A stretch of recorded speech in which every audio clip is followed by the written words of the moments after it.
Good morning, dear students. How are you? I hope you are all well. Yesterday, I taught you the rules of adverb clause of complex sentences with examples. कल मैंने आपको complex sentences के according adverb clause के जो rules होते हैं उनको examples की सहायता से समझाया था. And today I am going to teach you how to solve the sentences, how to combine the sentences by using adverb clauses. आज मैं आपको बताने जा रहा हूँ कि adverb clauses की मदद से किस प्रकार हमको sentences को combine करना है, sentences को हमको जोड़ना है. So dear student, let's start. प्रिय छात्रों, शुरू करते हैं. And the first sentence is he reached the school, the bell rang at once. वह स्कूल पहुँचा तभी घंटी बुल गई. वह स्कूल पहुंचा तभी घंटी बुल गई. तो देखिए यहाँ पर समय का सेंस है. यहाँ पर समय का सेंस है कि वह जैसे ही स्कूल पहुंचता है वैसे ही घंटी बुल जाती है. तो समय के लिए बहुत सारे वर्ड्स हैं, लेकिन यहाँ पर एट वंस का मतलब होता है तुरंत, यानी कि जैसे ही. So our answer will be as soon as he reach the school comma the bell rang. As soon as he reached the school, comma, the bell rang. As soon as he reached the school, comma, the bell rang. जैसे ही वह school पहुंचा वैसे ही घंटी bull गई.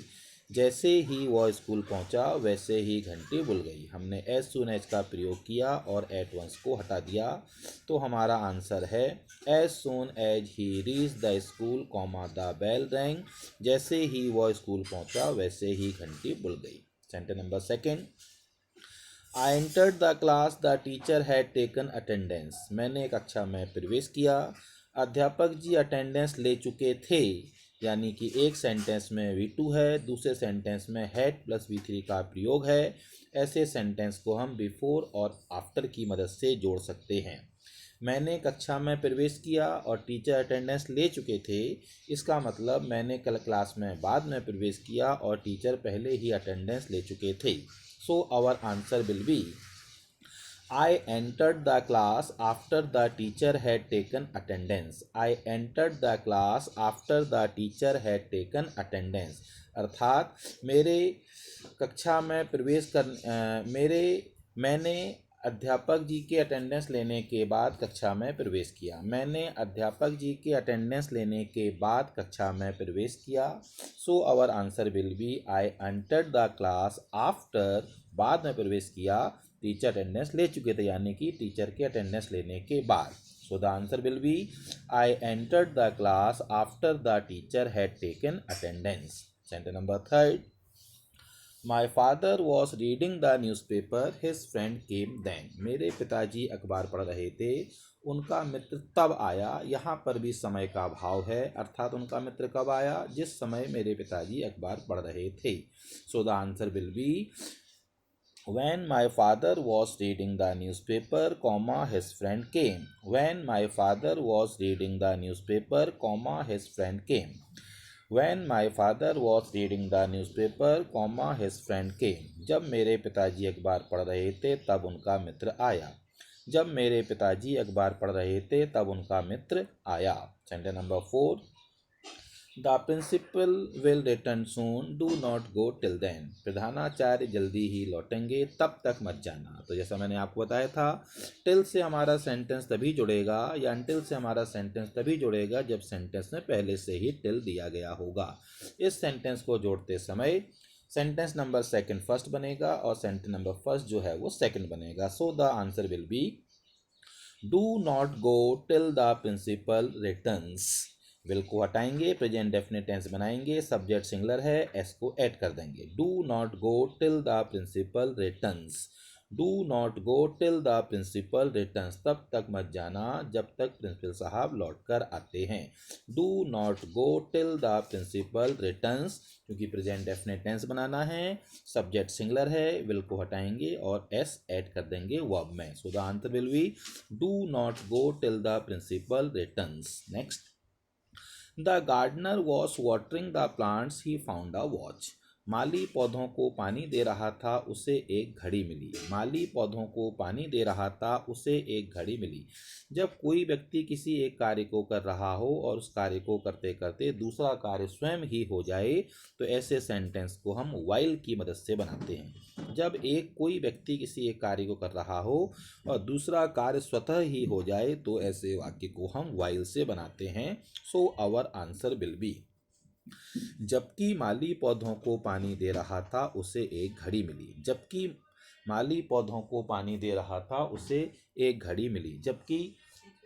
जबकि माली पौधों को पानी दे रहा था, उसे एक घड़ी मिली। So the answer will be, while the gardener was watering the plants, he found a watch. While the gardener was watering the plants, he found a watch. While the gardener was watering the plants, he found a watch. Next. You live at a very beautiful place. I want to show that place. तुम एक बहुत सुंदर सी जगह पर रहते हो, मैं उस जगह को देखना चाहता हूँ। तो यहाँ पर हम देख रहे हैं कि जगह की बात है, स्थान की बात है, तो हम यहाँ पर सेंटेंस को वेयर से जोड़ेंगे और सेकंड सेंटेंस फर्स्ट बनेगा और फर्स्ट सेंटेंस सेकंड बनेगा। So our answer will be, मैं उस स्थान को देखना चाहता हूँ, मैं उस सुंदर स्थान को देखना चाहता हूँ जहाँ तुम रहते हो। मैं उस सुंदर स्थान को देखना चाहता हूँ जहाँ तुम रहते हो। I want to show the beautiful place where you live. I want to show the beautiful place where you live. I want to show the beautiful place where you live. Next sentence number 7. We are free, we are not happy. हम स्वतंत्र हैं, हम खुश नहीं हैं। यहाँ पर opposite sense है, विरोधाभास का भाव है, इसलिए इस सेंटेंस को हम ऑल्दो और येट की मदद से जोड़ेंगे। So our answer will be, although we are free yet we are not happy. यद्यपि हम स्वतंत्र हैं, फिर भी हम खुश नहीं हैं। Although we are free yet we are not happy. यद्यपि हम स्वतंत्र हैं, फिर भी हम खुश नहीं हैं। Although we are free yet we are not happy. Sentence number 8. He will engage a teacher, he is weak in maths. वह एक अध्यापक लगाएगा, वह गणित में कमज़ोर है। वह एक अध्यापक लगाएगा, वह गणित में कमज़ोर है। यहाँ पर कारण का भाव है, वह एक टीचर इसलिए लगाएगा क्योंकि वह गणित में कमज़ोर है। तो हमारा आंसर बिकॉज से जुड़ेगा and answer will be, he will engage a teacher because he is weak in maths. He will engage a teacher because he is weak in English. वह एक अध्यापक लगाएगा क्योंकि वह गणित में कमज़ोर है। ही will engage a teacher because he is weak in maths. Sentence number 9. The patient is very weak, he can not walk on foot. रोगी बहुत कमज़ोर है, वह पैदल नहीं चल सकता। जैसा कि मैंने आपको रूल बताया था, यहाँ पर परिणाम वाला रिजल्ट वाला रूल अप्लाई होगा यदि एक सेंटेंस में वेरी और दूसरे सेंटेंस में कैन नॉट या कुड नॉट पाया जाता है, तो वेरी के प्लेस पर सो का प्रयोग करते हैं और दूसरे वाक्य को दैट से जोड़ देते हैं। So our answer will be, मरीज इतना कमज़ोर है कि वह पैदल नहीं चल सकता। The patient is so weak that he can not walk on foot.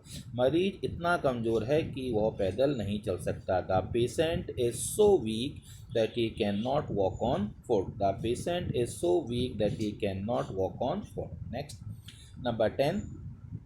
He goes for a morning walk, he wants to get a good health. वह सुबह घूमने जाता है, वह अच्छा स्वास्थ्य प्राप्त करना चाहता है। वह सुबह घूमने जाता है, वह एक अच्छा स्वास्थ्य प्राप्त करना चाहता है। तो यहाँ पर अच्छा स्वास्थ्य प्राप्त करना उसके जीवन का उद्देश्य है और उद्देश्य वाले सेंटेंस को, पर्पज वाले सेंटेंस को हम सो दैट से ऐड करते हैं और आगे चलकर मे या माइट का प्रयोग करते हैं। So our answer will be, वह सुबह घूमने जाता है क्योंकि वह अच्छा स्वास्थ्य प्राप्त करना चाहता है। वह सुबह घूमने जाता है जिससे कि वह अच्छा स्वास्थ्य प्राप्त कर सके। वह सुबह घूमने जाता है जिससे कि वह अच्छा स्वास्थ्य प्राप्त कर सके। So our answer will be, he goes for a morning walk so that he may get a good health. He goes for a morning walk so that he may get a good health. He goes for a morning walk so that he may get a good health. Sentence number next. Sita is rich, Radha is not so rich. Sita अमीर है, राधा उतनी अमीर नहीं है. सीता अमीर है, राधा उतनी अमीर नहीं है. यहाँ पर तुलना हो रही है, कंपैरिजन हो रहा है, एक ज़्यादा अमीर है और दूसरा कम अमीर है. So its answer will be Sita is richer than Radha. Sita is richer than Sita is rich, Radha is not so rich. Sita अमीर है, राधा उतनी अमीर नहीं है। यानी तुलना हो रही है, सीता ज़्यादा अमीर है, राधा कम अमीर है। तो यहाँ पर कंपैरिजन का नियम लगेगा और हमारा answer will be Sita is richer than Radha. Sita is richer than Radha, Sita Radha से ज़्यादा अमीर है। Sita is richer than Radha, Sita Radha से अधिक अमीर है। Sita is richer than Radha, Sita Radha से अधिक अमीर है। Sentence number 12, Mohan is stronger, Ravi is weaker. Mohan ताकतवर है, रवि कमज़ोर है। मोहन ताकतवर है, रवि कमज़ोर है। यहाँ पर भी तुलना हो रही है, कंपैरिजन हो रहा है। So our answer will be Mohan is stronger than Ravi. Mohan is stronger than Ravi, Mohan Ravi से ज़्यादा ताकतवर है। Mohan is stronger than Ravi, Mohan Ravi से ज़्यादा ताकतवर है। Sentence number 13, run fast you will win the race. तेज़ दौड़िए आप दौड़ जीत जाएंगे। तेज़ दौड़िए आप दौड़ जीत जाएंगे। यहाँ पर शर्त है और शर्त में हमको मालूम है हम इफ़ का यूज करते हैं और शर्त के अनुसार नॉट को जोड़ भी सकते हैं और हटा भी सकते हैं। So our answer will be if you run fast you will win the race. यदि आप तेज़ दौड़ेंगे तो आप दौड़ जीत जाएंगे। If you run fast you will win the race. यदि आप तेज़ दौड़ेंगे तो आप रेस जीत जाएंगे। If you run fast you will win the race. Sentence number 14, do not eat too much you will fall ill. ज़्यादा भोजन मत करो तुम बीमार पड़ जाओगी। ज़्यादा भोजन मत करो तुम बीमार पड़ जाओगी। यहाँ भी शर्त है, यदि हम ज़्यादा भोजन करते हैं तो बीमार पड़ जाएंगे और यदि हम ज़्यादा भोजन नहीं करते हैं तो बीमार नहीं पड़ेंगे। So our answer will be if you do not eat too much. यदि तुम ज़्यादा भोजन नहीं करते हो, if you do not eat too much, यदि तुम ज़्यादा भोजन नहीं करते हो, you will not fall ill. शब्द के अनुसार नॉट को जोड़ दीजिए, तुम बीमार नहीं पड़ोगे। If you do not eat too much you will not fall ill.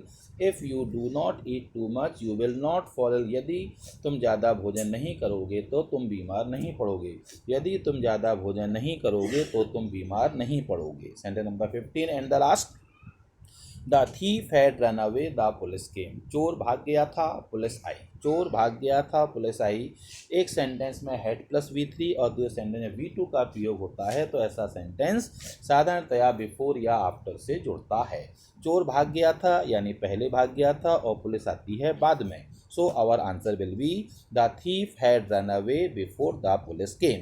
Police के आने से पहले चोर भाग गया था।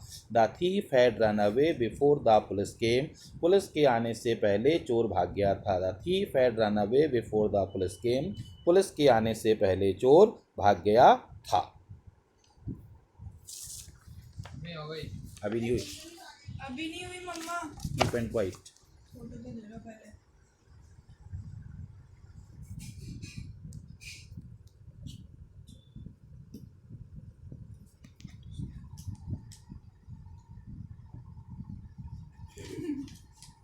बहुत इंटेलिजेंट हो। कौन से लड्डू बना रहे थे पापा? मम्मा जो को तुम ज़्यादा खाओगी तो बीमार पड़ जाओ। पड़ जाओगी। नहीं, तुम मैं नहीं ज़्यादा पड़ती। भसोरोगी तो भैंस बन जाओगी। ओ ये तो वीडियो चालू हो गई। Dear students, now we are moving towards our vocabulary portion। अब हमने vocabulary portion की ओर पढ़ते हैं और sentence number 126, an aged unmarried women, एक ऐसी महिला, उम्रदराज महिला जिसकी शादी ना हुई हो, उसको बोला जाता है इंस्पिंस्टर यानी कि कुंवारी। एक्लिप्स ऑफ द सन यानी सूर्य ग्रहण जिसको बोलते हैं solar eclipse. A person who exports or import goods without paying custom duty and other taxes, एक व्यक्ति जो सामान का आयात या निर्यात करता है बिना निर्यात ड्यूटी दिए हुए या अन्य टैक्स दिए, उसको कहा जाता है स्मगलर यानी कि तस्कर। वॉकिंग इन स्लीप भी एक बीमारी होती है जिसमें इंसान सोते सोते चलता है, इसको कहा जाता है सोमनम्बुलिएट। सोमनम्बुलिएट नींद में चलना। टॉकिंग इन स्लीप सोते समय बात करना भी अपने आप में बीमारी होती है, इसको कहा जाता है सोमनीलोक्विटी। सोमनीलोक्विटी मीन्स नींद में बोलना। अ person who hesitates in meeting with people, एक व्यक्ति जो दूसरों से मिलने में बातचीत करने में हिचकिचाता है उसको कहा जाता है शाय यानी शर्मीला। Which takes place at the same time, जो घटना एक साथ घटित होती है, इट इज़ कॉल्ड साइमल्टेनियस, इसको कहा जाता है साइमल्टेनियस यानी कि साथ साथ।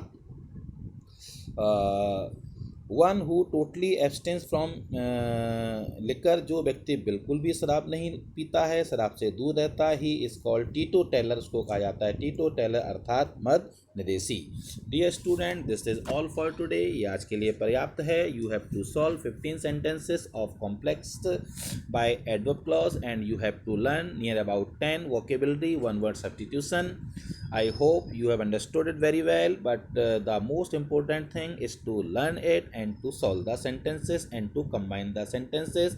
I hope you will complete this work by tomorrow. If you have any doubt, you can ask to me, and I wish you all the best. Have a nice day. Bye bye.